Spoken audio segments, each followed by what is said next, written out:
আগের দিন রাত্রির থেকেই মায়ের শরীরটা অত্যন্ত পরিমাণে খারাপ হয়ে যায়, তাই রাত্রিবেলা কোনো রকম কোনো স্টেপ নিতে পারিনি।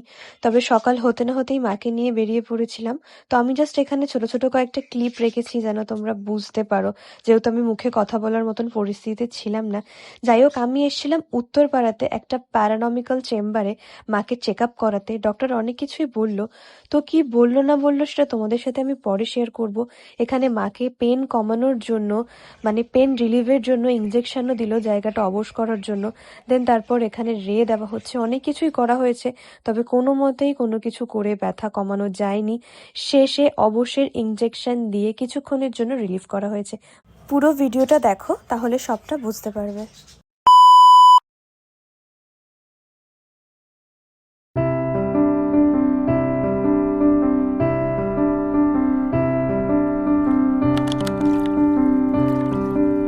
ভিডিওটা প্রথমে আমি শুরু করছি, সেটা হচ্ছে আমি জানি না যে আমি এখনও এডিটে তো বসিনি। যখন এডিট করতে বসবো তখন আমি ডিসাইড করব যে এর আগে যা যা হয়েছে আমার সাথে, মানে আমাদের সাথে, সেগুলো আগে আমি ক্লিপে রাখবো না এখন রাখবো জানি না।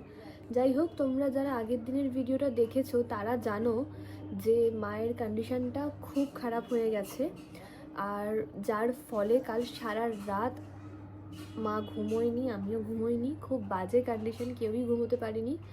তো শিরার ওপর শিরা উঠে গেছে, সেটা তোমাদেরকে বলেইছিলাম। তো সারা রাত এরকম একটা ব্যাপারের মধ্যেই আমরা ছিলাম। তারপর আজকে সকালবেলা একটি জায়গায় গেলাম, সেটা কোথায় না গেলাম সেটা আমি পরে বলছি, বিকজ আমার নিজেরই মাইগ্রেনের সমস্যায় আমি মাথা তুলতে পারছি না। আচ্ছা, আমার কথা বাদ দিলাম, আমি আসি বিষয়টাতে। সেটা হচ্ছে আজকে একটা সকালবেলা একটা জায়গাতে গেলাম, ফিজিওথেরাপি স্পেশালিস্ট একটা জায়গায় গেলাম। তো তারা ইনজেকশন দিল, কিছু মেডিসিন দিল, তো ওই খেয়ে এখন মা 2% মতন রিলিফ আছে। তো এই ভিডিওটা আমি বলছি এখন এখান থেকে, কিন্তু তার আগে তোমরা ক্লিপগুলো একটু দেখে নাও, তাহলে বুঝতে পারবে আর কি আমি মানে তোমাদেরকে কিসের কথা বলছি এই মুহূর্তে দাঁড়িয়ে। মানে আমি যে ভাষায় প্রকাশ করব ওরকম কন্ডিশন আমার এই মুহূর্তে নেই। তাও আমি ভিডিও স্টার্ট করেছি, কারণ ভিডিও স্টার্ট না করলে তোমরা আমাকে জিজ্ঞাসা করতে থাকবে, প্লাস কন্টিনিউয়াসলি আমি করতে পারবো না ভিডিও। তো সমস্ত দিক, আমার ভালোবাসা, আমার প্রফেশন এখন সবটাই ব্লগ হয়ে গেছে, মানে ব্লগিংই হয়ে গেছে। তো সেই ক্ষেত্রে আমাকে ভিডিওটাও স্টার্ট করতে হয়েছে। মাও বারবার ধরে বলছে ভিডিও কর, মন মরা হয়ে পড়িস না। তো সেই জন্য আমি ভিডিওটা স্টার্ট করলাম আজকে। আর আমি জানি না যে আজকে কতদূর কি কথা বলতে পারবো, কারণ আমার নিজেরই কন্ডিশন প্রচণ্ড পরিমাণে খারাপ, আওয়াজও বেরোচ্ছে না গলা থেকে।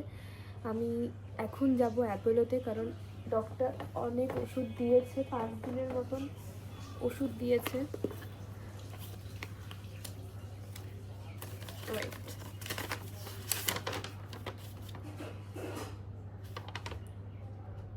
উত্তরপাড়া প্যারামেডিক্যাল ক্লিনিকে গেছিলাম, ডক্টর অনেক ওষুধ দিয়েছে, 5-6টা মতন ওষুধ দিয়েছে। আর মায়ের শুধু নির এমআরআই হয়েছে, কিন্তু ব্যাক সাইডেরও এমআরআই করতে হবে, এলএসের এমআরআইও করতে হবে, ঠিক আছে। তো শুধু নির এমআরআই দিয়েছে। মায়ের শুধু যে হাঁটুর প্রবলেম তা একদমই নয়, হাঁটুর সঙ্গে সঙ্গে মায়ের কিন্তু ব্যাক সাইডেরও প্রবলেম, যেখান থেকে নার্ভের ব্যথাটা আরও আসছে, ওখান থেকেই কিন্তু নার্ভের ব্যথাটা আসছে, যার কারণে কিন্তু পায়ে শিরার ওপর শিরা উঠে যাচ্ছে, খুব প্রবলেম হচ্ছে।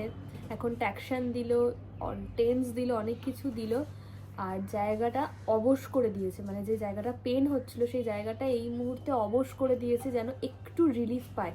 আর এখানে অনেকগুলো ওষুধ দিয়েছে, এই ওষুধগুলো এখন আমি কিনবো, কিনে 5 দিন মতন খাবে। খাওয়ার পর এই ডক্টরকে আবার একবার দেখাবো, কারণ ইনি অনেক কিছু আজকে বলেছেন, অনেকভাবে গাইড করেছেন, যেটা আমি জানতাম না, ইভেন আমার মাও জানতো না। বিভিন্ন জায়গায় গেলে তো বিভিন্ন কিছু জানতে পারবো, তো শুধুমাত্র এটা আমি জেনেছি যে ওনার কাছে অনেক রিপ্লেসমেন্ট করার মতন মানুষজন গেছে, কিন্তু তাদেরকে রিপ্লেসমেন্ট করতে হয়নি। তিনি অন্য কিছুর দ্বারা হাঁটুটা, ব্যাক সাইডের পেট অনেক বেশি কমিয়ে দিয়েছে। যাই হোক, তো রিপ্লেসমেন্ট করাটা বিরাট বড় একটা ব্যাপার। তার থেকে বড় কথা হচ্ছে আমাদের মতন মধ্যবিত্ত ঘরের মানুষদের জন্য যেরকম টাকার খরচা, সেরকম রিপ্লেসমেন্ট করার পর যে 100% গ্যারেন্টি একদমই নয়, 60% গ্যারেন্টি রয়েছে। তাও এখনও অনেকে রিপ্লেসমেন্ট করার পরে যে প্রপার সবাই ঠিক হচ্ছে, রিপ্লেসমেন্ট করার পর যে ঠিক হচ্ছে সেটাও নয়, করার পর 2 বছর অন্তর অন্তর আবার প্রবলেম দেখা দিচ্ছে। তো সব কিছু মিলিয়ে এই অবস্থা। মা মোটা, হ্যাঁ দাঁড়াও, এই যে আমার মায়ের অবস্থা এখন জাস্ট হাঁটুটা, মানে হাঁটুতে ইনজেকশন দিয়েছে, হাঁটুতে না সরি, জাস্ট একটা ব্যাক সাইডে ইনজেকশন দিয়েছে, থাইরয়েডও প্রচণ্ড পরিমাণে ধরা পড়েছে, আর জাস্ট জায়গাটা অবশ করেছে বলে একটু একটু করে হাঁটতে পারছে। তো চলো আমি আগে ওষুধগুলো কিনে নিয়ে আসি, তারপর আমি তোমার সাথে কথা বলছি। আজ আমার ভাই এসেছে আর আমার ভাই এখন এখানে ঠিক করছে। কি করছিস তুই? এটা খারাপ হয়ে গেছে, এইটা এখনো খুলে ঠিক করছে। ও নিজেও জানে যেটাও করতে পারবে না, তারপরও এক্সপেরিমেন্ট, তারপরও এক্সপেরিমেন্ট। ওর এসব জিনিস নিয়ে এক্সপেরিমেন্ট করতে ভালো লাগে, তাই তো? এটা আদৌ ঠিক হবে তো? All the best. এখানে ভ্যালেন্টাইন স্পেশাল একটা পিঙ্ক বক্স রেডি হচ্ছে। এখানে পিঙ্ক বাটারফ্লাই রয়েছে, এখানে সমস্ত কিছু পিঙ্ক টাইপেরই যাচ্ছে, ঠিক আছে? এবার পিঙ্ক কার্ডও আমি বানাবো, তার আগে এগুলো একটু সাজিয়ে নিই ঠিক করে। শেষ মুহূর্তেও এসে ভ্যালেন্টাইন্স ডে অর্ডার ঢুকছে। এখনও বলছি যে 2 দিনের মধ্যে অর্ডার করলে hand to hand delivery possible, but online delivery কিন্তু আমি ক্লোজ করে দিয়েছি, কারণ অনলাইন ডেলিভারির আর রিস্ক আমি নেব না। তো যাই হোক, এগুলো আমি চটপট করে বানিয়ে নিই, যা হয় তোমাদের সঙ্গে বলছি, শেয়ার করছি, আর বক্সটা রেডি হয়ে গেলে তোমাদের সঙ্গে দেখাচ্ছি। কাজ করতে করতে যখন অমনের মতন বন্ধু ফুচকা নিয়ে আসে, ক্যা বাত। ফুচকা পরিবেশন করছে এরকম ভাবে। তুই খাবি না? কেন? খা। আমি খাই না, খাওয়া ছেড়ে দিয়েছি। বাবা, কবে থেকে? না পেটটা সহ্য করে না।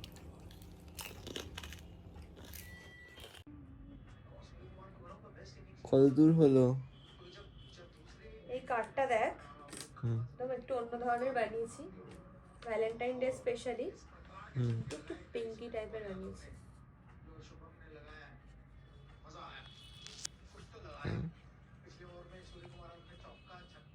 ভালো লাগছে না? বাহ, সুন্দর। ওখানটা আবার কি জানলা বানিয়েছো? এখানটা মানে খুলে পড়ে গেছে একটা। না, এরকম স্টাইল। বাহ। এটা কত নম্বর চলছে কাজ আজকের? এটা প্রথমই চলছে। বাহ, পা ব্যথা হয়ে গেছে জাস্ট লিটারালি, পাচ্ছি না, খুব যন্ত্রণা করতে। আসলে পুরো বসে করতে হয় তো, ওই জন্য। টেবিল হলে তাও সুবিধা হয়। এই কার্ডটার পর আরো একটা কার্ড বানাবো, আজকে শুধু কার্ডই বানাবো। বেশ, চলো দেখতে থাকো। কাজ করতে করতে যখন দিদির পিঠে ব্যথা হয়ে যায়, তখন ভাই ঠিক এইভাবে প্রিন্সেস ট্রিটমেন্ট করে। দেখো তোমাদের ভাই কি করে, আমার ভাই করে ভালো করে টেপ। আমি একটু ম্যাসাজ খেয়ে নিই, তারপর কথা বলছি তোমাদের সাথে। Good morning. কালকের ভিডিওটা আমি আর এন্ড করতে পারিনি, কারণ কালকে আর ভালো লাগছিল না। তো সেই জন্য আমি ভাবলাম যে ঘুমিয়ে পড়া যাক, তারপর সকালবেলা উঠে আমি ভিডিওটা এন্ড করব, কারণ সকালে যেহেতু আমি ব্লগটা এডিট করতে বসবো, তো তখন আমি এন্ড করে নেবো। আমি জাস্ট একটু আগে ঘুম থেকে উঠলাম, আর কালকে মানে আমি ঘুমিয়েইছি ভোর 5:30-6টার সময়, আর উঠলাম হচ্ছে 7:30টার সময়, মানে একটুখানি ঘুমিয়েছি আমরা। হ্যাঁ মনে আছে, 4:30-5টার সময় ঘুমোতে গেছি, ঘুম থেকে উঠলাম 7:30টার সময়। কালকে তো মাকে প্রচুর ওষুধ দিয়েছে, ওই ওষুধগুলো এখন কন্টিনিউ করছে 5 দিন মতন, তারপর নিয়ে যাব আবার ওখানে। দেখা যাক, যদি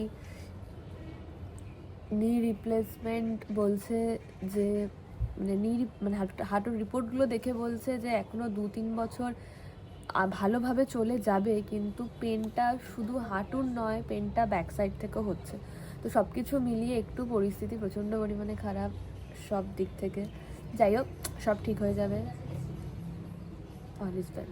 তো চলো আমি এখানে এন্ড করছি, কারণ নতুন ভিডিও আবার স্টার্ট করব, তার আগে এই ভিডিওটা এন্ড করে নিই। সো এই ভিডিওটা কেমন লাগলো অবশ্যই কমেন্ট করে জানিও, আর অবশ্যই কিন্তু এভাবেই তোমরা আমার পাশে থেকো যেরকম করে আছো। সো টাটা, গুড নাইট বলছি কেন, বাই।